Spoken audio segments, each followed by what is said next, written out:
Hello à tous! Aujourd'hui on se retrouve dans cette vidéo où je vais vous parler de la machine à tricoter Silverreed LK150 qui est ici et je vais vous expliquer tout en la montant à quoi sert chaque élément. Donc cette vidéo elle est parfaite si vous venez de recevoir votre machine et que vous n'osez pas encore vous lancer.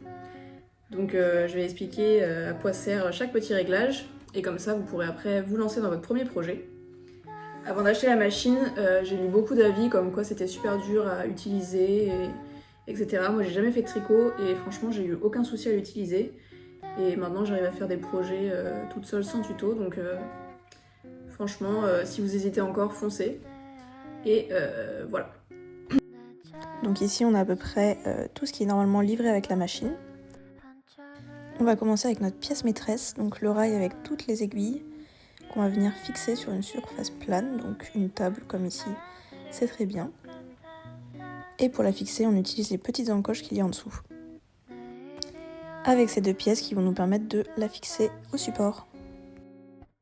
Je vous conseille de mettre un petit support, un set de table ou quoi pour protéger votre table parce que ça a tendance à faire des rayures. Et cette table est presque trop épaisse, il faut que je dévisse presque au maximum pour pouvoir l'installer. Mais ça marche quand même. Et on fait ça pour les deux extrémités. Ensuite, on va pouvoir fixer notre compteur de rang. Donc comme son nom l'indique, il permet de compter les rangs. À chaque fois que le chariot va passer, ça va tourner la petite molette et ajouter un rang. Donc c'est très pratique. Ensuite, voici le chariot, donc pièce très importante, avec cette petite molette qui permet de régler la pression. Ce qui correspond à si on veut des mailles plus ou moins lâches. Donc plus le chiffre est grand, plus les mailles seront lâches. Et ça dépend aussi de votre laine. Et on a ici le petit clapet pour pouvoir attacher le chariot sur le rail. Sur le chariot, vous avez aussi ces réglages, mais pour le moment, je vous conseille de faire toujours en 2 et triangle, pas se prendre la tête. Et une fois que vous avez mis votre chariot, vous pouvez vérifier que le compteur de rang fonctionne bien, en le passant comme ça. Ensuite, vous allez vous munir de cette pièce que vous allez clipser au dos de la machine pour pouvoir installer la suite. Donc avec cette barre et ce petit outil qui va permettre de faire passer le fil. Et enfin, on rajoute tout en haut cette pièce qui va également permettre de faire passer les fils et aussi de régler la tension. Donc voilà à quoi est censé ressembler votre installation pour le moment. Et les petites molettes, ça va régler la tension, donc ça dépend de l'épaisseur de votre fil. Et donc pour savoir si vous avez une bonne tension, il faut regarder par rapport aux tiges qu'il y a au-dessus. Quand vous faites un rang, il faut que la tige soit à peu près parallèle au sol, donc à peu près comme ça. Dernière pièce à mettre, c'est ces petites encoches qui permettent de laisser le fil au repos quand on utilise 2 couleurs par exemple.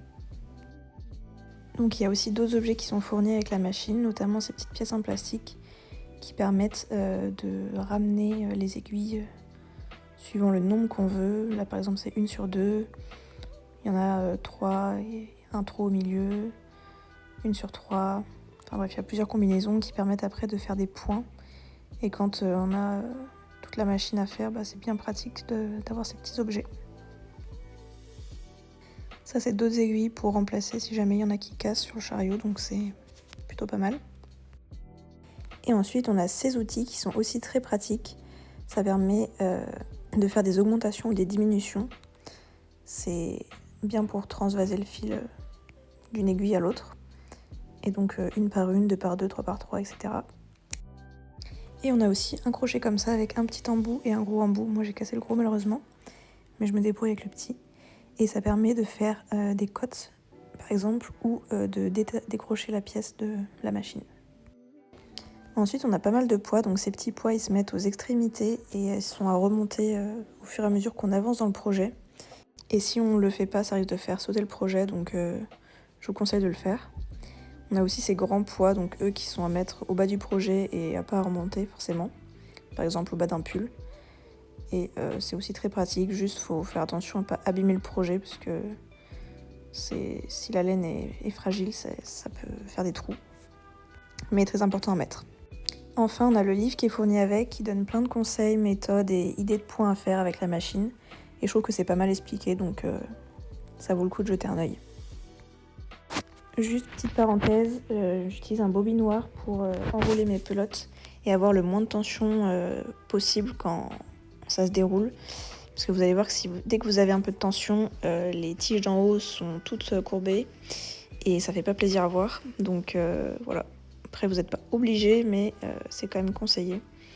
Ça permet vraiment d'avoir moins de tension.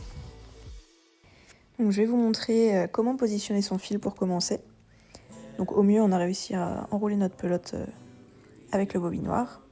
On fait passer dans une des encoches, donc à droite ou à gauche. Il y a possibilité du coup de mettre 2 pelotes, donc 2 couleurs différentes. On fait passer par la molette qui donne la tension et par la petite encoche toujours de droite. Et ensuite, on accroche en haut par la tige, aussi de droite du coup. On fait que d'un côté. Et donc ce que je disais tout à l'heure, pour la bonne tension, il faut que le fil soit à peu près comme ça, quand vous faites vos rangs. Donc vraiment que le fil soit parallèle au sol, le plus possible. Sinon, si c'est trop vers le bas, c'est qu'il y a trop de tension et ça risque de tout casser. Et pour finir, les différentes positions des aiguilles, je vous conseille de retenir que quand elles sont tout en haut, elles tricoteront jamais. Et autrement, elles sont souvent en B pour faire le point de base avec le chariot réglé sur 2 et triangle.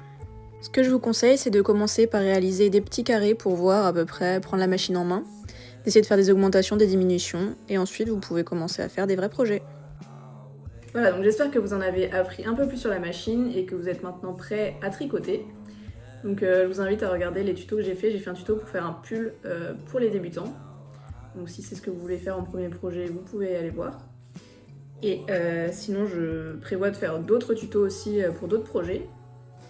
Et en attendant, j'espère que vous avez tout compris et si vous avez d'autres points que vous voulez que j'aborde dans une prochaine vidéo peut-être, un peu plus technique, comme par exemple faire des augmentations, des diminutions, n'hésitez pas à me le dire en commentaire et comme ça je ferai peut-être une autre vidéo des points un peu plus techniques.